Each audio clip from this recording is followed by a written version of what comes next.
Nama saya Bareto, biasa dipanggil Kakak Baret. Lahir di Ambon 12 Juni 1992. Tujuan saya merantau ke Jakarta ingin menjadi orang sukses. Ternyata Jakarta lebih besar dari yang saya kira.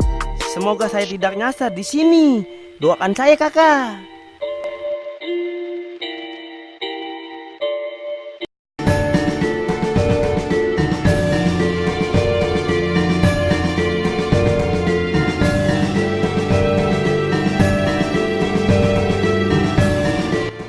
Perkenalkan, nama saya Mas Jau.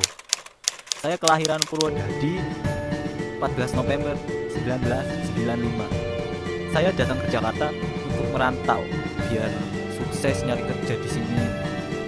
Sekalian saya mau nyari jodoh. Ya, nyari jodohnya yang cakep lah, yang baik. Mudah-mudahan dapat lah ya. Doain aja. Amin.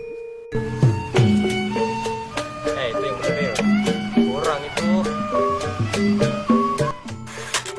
Nama gua Bang Bet, kelahiran Jakarta 3 Desember 1994. Mudah-mudahan ya. Gua asli dari Betawi.